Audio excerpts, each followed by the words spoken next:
Happy Bobby Bonilla Day, happy 4th of July week, and welcome to Prime Suspects. Alongside Adam Bjorn and Prime Sports co-founder Joe Brennan Jr., I'm your host, Matt Landis.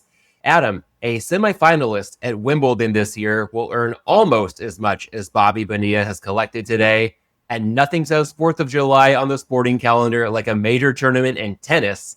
So with Wimbledon underway, what notable betting action are you seeing thus far at Prime Sports and BetCris? Well, I mean, there's been some upsets and there's been some really good live action. I mean, even, Carlos almost got taken out in the first round. There was some good two-way action on that. Coco, the French Open winner, she got taken out today as well. And here's one for you. As a habitual backer of Tim Henman for many, many years, there is actually 7 British male players into the second round, which is over 10% of the field. So, I mean, the women's tournament was going to be way open, and it looks like that. I mean, I think 6 of the top 12 betting options are already out round one. The men's, pretty much 2 or 3 guys that'll end up there at the end, but we've got 3 or 4 others that may hang in there. Fritz being one of them, the Taylor Fritz of the US that took the long way overnight to finally come back and win in 5 after being down 2 sets. But it's showing up the live betting. I mean, this is a sport that generally for 20 years now has shown up where 85, 90% of the betting is live. It's a great live sport to bet, and it's good. It's keeping us busy. And Joe, building on those comments, aside from the all-American traditions of baseball and hot dog eating contests, there's not much to wager on right now, making this a good time to explore popular global betting sports like tennis, which often get overlooked due to the cultural dominance of the major U.S. sports. How would you describe your thoughts on tennis from a betting point of view, and why more people may want to consider it, especially to Adam's point, if they're dipping their toes in the waters of live betting across other sports as well?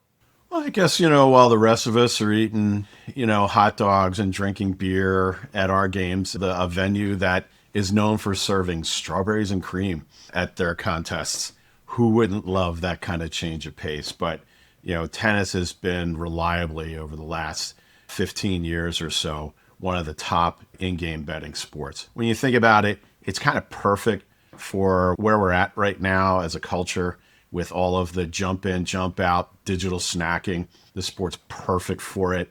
I mean, just the nature of the game, it's so chopped up. Even for somebody who's a casual observer, it's really easy to kind of jump in and feel like you get a feel for how the game is going, how the set's going, and be able to get a little bit of action, a little bit of fun. If you are a serious bettor or aspire to be a serious bettor, again, it's one of the highest liquidity in-game betting sports globally. So if you're not giving this one a try right now, you got to ask yourself, are you really trying to take this seriously? And Adam, something I know you're taking seriously right now. Last week, you casually mentioned a potential launch for Prime in Kentucky in the summertime. Tell us more about your plans for the Bluegrass State, including the opportunity you see there, and how the regulatory process compares to the other states you've entered. So this, for me, was 100% a selfish play. A Churchill Downs market access came up. I managed to talk the powers to be into jumping on board and whatnot. But also, being in Ohio, I did learn that the Cincinnati airport is actually in Kentucky. So if you want to get those travelers going through Cincinnati, you need to have Kentucky license as well. But for me, the other aspect of it, as I've been looking at Tennessee, where it's surrounded by 8 other states, I believe Kentucky comes in third because there's 2 of them that are actually surrounded by 8 states with 7. This definitely a selfish play for mine, but it's good to see that Circa's in there. So again, Arbors and whatnot will be able to, be our first state where we're going head to head with them. Regulatory wise, they've sort of had some regulatory changes sort of halfway through the process, the way they changed their commission and thing like that. But generally, it's been fairly smooth sailing. We've dragged our feet a little bit and getting this thing open. But now with football on the horizon, the idea is to have this open hopefully around the 20th, 21st, sort of that area of this month. And again, the goal is just to take bets. And while across the landscape, legislators, not necessarily regulators, are trying to destroy this regulated sports betting industry, I'm looking forward to hanging out in Kentucky for a bit of time and may go down there as we open up in July in a few weeks. So we'll see. Well, Adam, you know where we're going next with this conversation. From stock way up on Kentucky to stock way down on New Jersey, where a tax increase that was widely discussed, including on this podcast, passed in the legislature last week as expected, but less expected. Two pieces of legislation that also passed: one, a total ban on sweepstakes wagering, and two, a ban on proxy betting, as covered by Robert Linehan on sportsbettingdime.com. Regarding the proxy ban, while bearding is generally against most sportsbooks' terms and it's a regulatory violation in some states, it's unusual to see a step of actually criminalizing the behavior of bettors to the extent that bearding used to generate profits exceeding $75,000 will be considered a felony. Joe, you noted on Twitter that the proxy ban language is so broad, it could make Jason Kelce guilty of, quote, swindling and cheating when giving picks on an NFL pregame show. Expand on what you see in this legislation and why it caught so many by surprise. Yeah, I thought the Jason Kelce thing would be dramatic enough to get people's attention, right? But it does bring up the point that this is so broadly written that you can pick any NFL pregame host, ESPN studio host, things like that, when they make their picks, as they all do now. You could arguably say that they could be acting on non-public information, and that, if Jason Kelce said, like, well, I was at Eagles practice this week and I really like what I was seeing from the offense, and that's why I'm picking the Eagles, even if they're laying the 3.5 points, and I definitely see Saquon Barkley on the over for total yards. Okay, well, did he just show his work or anything like that? If everybody makes that bet, they do Jason's picks. Like, okay, well, what did Jason see? He didn't give us a full public report of everything he saw. So you could, yes, it's a theoretical. It's how many angels fit on the head of a pin. But laws are meant to be precise. They're not meant to be broadly interpreted for these kind of things. So especially when you're going to make this a crime. I think it's more troubling, though, in that, okay, look, we all know that the vast majority of the New Jersey sports books have in their terms and conditions, language to the effect that would prohibit proxy betting, beards, all those things. As far as I know, right now, the only ones that don't are Prime and Sports Trade. Shout out to Alex Can. So think about one, Prime has to decide, okay, are we going to enforce this? Okay, because up until now, Prime's just been in the business of taking bets from whomever, whenever. So it's forcing the choices that other books have made in their terms and conditions, and it's essentially forcing it on other operators in the marketplace to follow suit along with them. The other thing is this: it's like there's nothing that has held back FanDuel, DraftKings, the casinos, any of those guys from pushing out players who they have deemed to be, acting in concert with other players. This criminalization thing, though, it really is a silly step too far, because they've now taken the Division of Gaming Enforcement in New Jersey and they've turned them into their rent-a-cops. And I'm not saying that to be dismissive towards DGE. I'm just being dismissive towards the operators.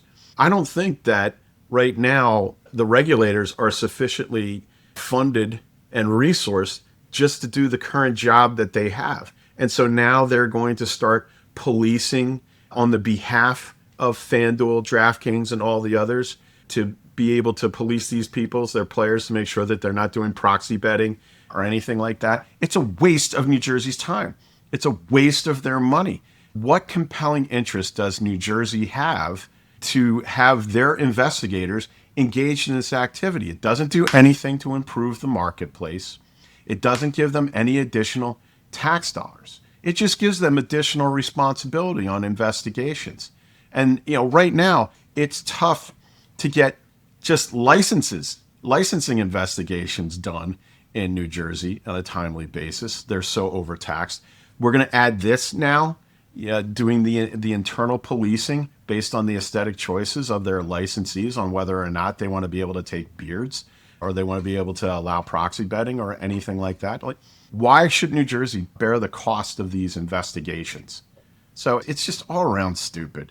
And the bottom line, though, is on all of this is New Jersey just made its market more restrictive at a time when it raised its tax rate. It's seeking to get more revenue, more tax revenue out of its marketplace right now.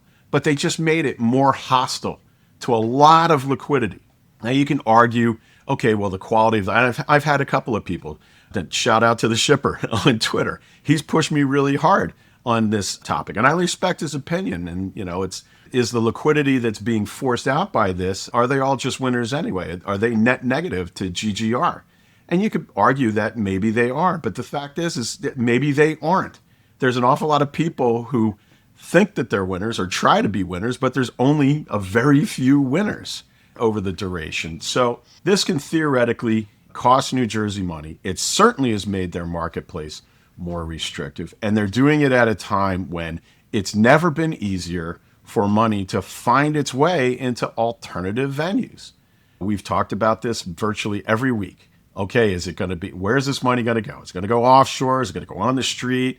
Is it going to go into, sweeps operators? Is it going to go into prediction marketplaces? All those things. This is a frankly silly thing to do when you're also trying to raise your tax rate, raise more revenue to then make your market so hostile to a pretty substantial chunk of liquidity that could be coming through there. Well, Adam, we know that the money doesn't appear in New Jersey to be headed towards sweepstakes operators. But before we discuss that piece of this legislation, I'd like to follow up for your perspective on something Joe touched on, and that would be if and how Prime enforces something like this when it hasn't been a part of T's and C's previously. From my amateur perspective, this might be a net new burden on a book like Prime, because if you're just taking all comers, it doesn't matter where the bets are coming from or how they get to you. So what does it look like to potentially enforce this new piece of legislation moving forward for Prime in New Jersey?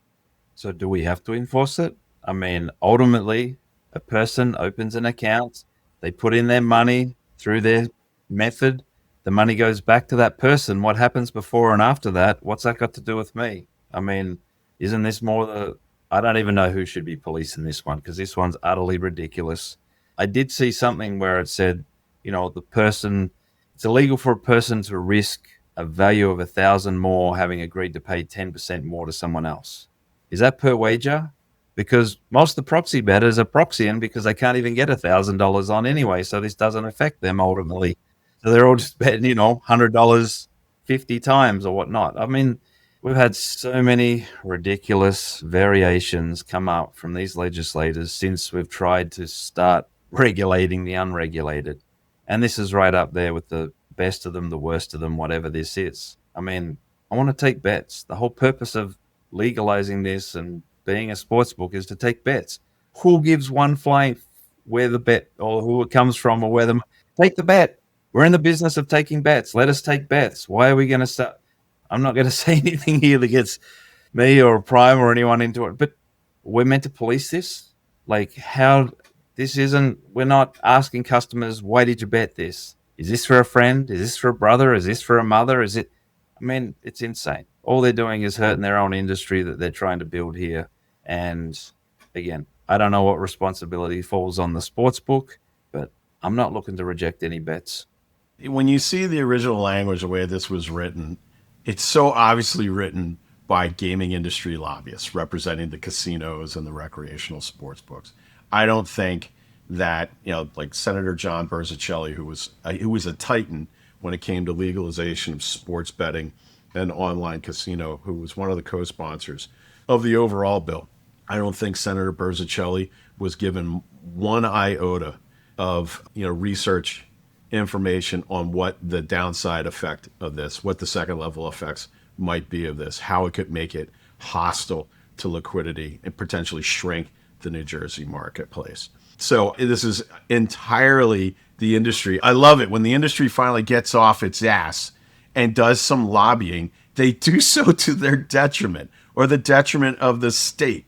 So what, was this a concession to throw in there so that they would be willing to accept a 19.75% tax rate rather than a 20% or a 25% tax rate? I don't know. I do know that I owe an apology to Captain Jack because like a month and a half ago, we were all in Fort Lauderdale at the SBC conference, and he came up to me about this and he said, "Hey, Joe, I'm really concerned about this project." And at the time, what I had heard was that language is already out. Didn't have anything to worry about it. And then there was Jack calling me at 9:30 in the morning yesterday saying, like, what happened? It's back in there. And it was. It was different language. It was lighter language, but it was back in there. And again, all this is meant to be, if you really want to know, is like, practically speaking, there is not much difference today between the New Jersey betting market vis-a-vis proxy betting and beards than there was last week, because it was against almost everybody's terms and conditions, and they were being rooted out by sports books, licensees, when they could be. Okay, DGE is not going to be riding shotgun on our sports books looking for people actively. It's still going to be the responsibility of the sports books to out these people and then make the complaints to DGE. I don't think this is going to be a priority investigative matter for DGE. They've got bigger, better things to do with their time and their resources. All this was an additional scare tactic that the sports books who want to reject this kind of liquidity get to use. So yes, if you do enough of this, you might get charged with a felony, but good luck, I would say, trying to get DGE to pursue that. In the meantime, you're going to get charged potentially with the equivalent of being loud and shouting in a bar, which if they handed out automatic fines for that, I'd be broke, okay? Or spitting on the sidewalk, which I never do. Okay, this is a ludicrous expense. And then finally, it's unconstitutional, okay? Matt, if you and I decided, like, you know what we wanted to do? We wanted to pool our resources, and, you know, you're good at props, I'm good at sides and totals. Let's get together. Let's bet this thing together.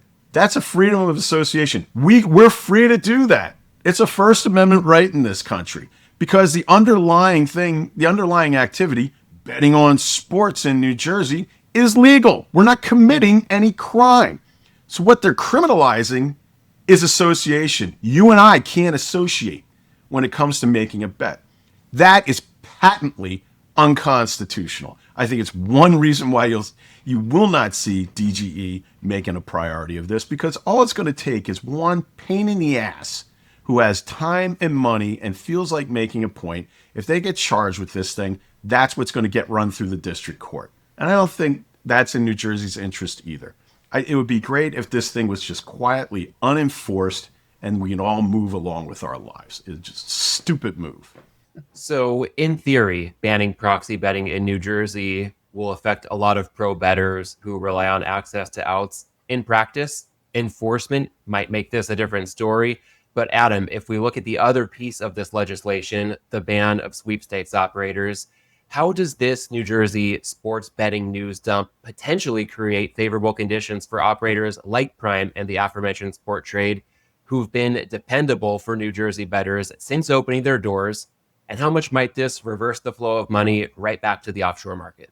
Well, even the legislation for the sweepstakes thing, I mean, it's still allowing companies to host sweepstakes games if they receive an entry through purchase of food and non-alcoholic beverages.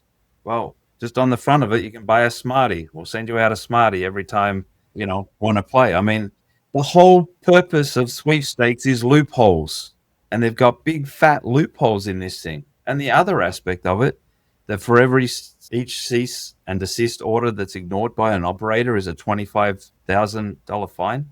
These sweepstakes are making $100 million a month. What do you think they're going to do with the $25,000 fine? Sweepstakes, they're not hosted generally in the US. The owners are generally not American. Like the real successful sweepstakes companies, good luck finding them.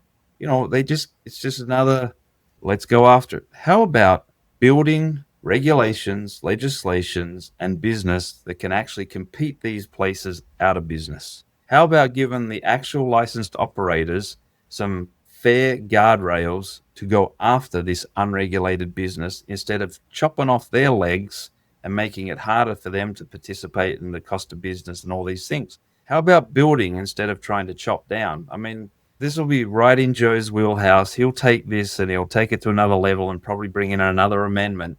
But for just a simple bookmaker wanting to take bets, this is just madness. Why are they trying to ruin an entire industry so quickly after just opening it? I think we've said about all we can on that topic for now, so we'll go ahead and pivot from legislation some may consider scandalous to the latest NBA betting scandal. As reported on Sunday by Shams on ESPN, Federal authorities are investigating Detroit Pistons guard Malik Beasley on allegations of gambling related to NBA games and prop bets. Important note here, an investigation is not a charge, but this is another bad look for the NBA, which is still navigating the cases of Terry Rozier and Jonte Porter. Joe, the NBA has been viewed as perhaps the most betting friendly of the four major U.S. pro leagues, dating back to Adam Silver's famous New York Times op-ed. At what point, if any, do these high-profile cases trigger a meaningfully negative sentiment shift away from betting from the NBA? Hasn't had effect so far. Yeah, Jonte Porter, nothing. Tim Donaghy, an official, nothing. That's not to be dismissive of this. The system investigating, that's what the system's supposed to be doing. That's the system working, okay? I do hope, for Malik's sake, they have a little more than what's been published so far. I don't want to get too into the weeds about the details of this thing. But so far, we've got one lawsuit from an aggrieved sports marketing company that for some reason still has him on their homepage, the first player you see on their homepage when you click through. Okay, there's that. I don't think he is certainly not the only NBA player ever to get into financial trouble. That seems to be more the norm than it is the exception. But also, the one example that they've cited so far in the market was prop on rebounds, where the under just dropped through the floor, and then he went and he outperformed the prop 3x. It makes me think like, okay, well, what do they have behind here that is causing this? Because so far what's being reported in ESPN, and I respect the hell out of Dave Purdom. He's a great guy, and he takes this industry very seriously.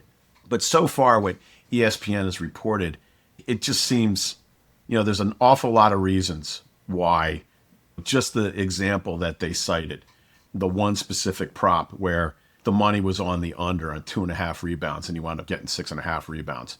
There's all sorts of reasons not having anything to do with fixing that could have led to that. So I don't know. But the bottom line, back to your question, like, do I see this having any kind of effect on the popularity of betting on the NBA? If it was LeBron James, maybe. But it's a guy who, most of the world doesn't know who he is.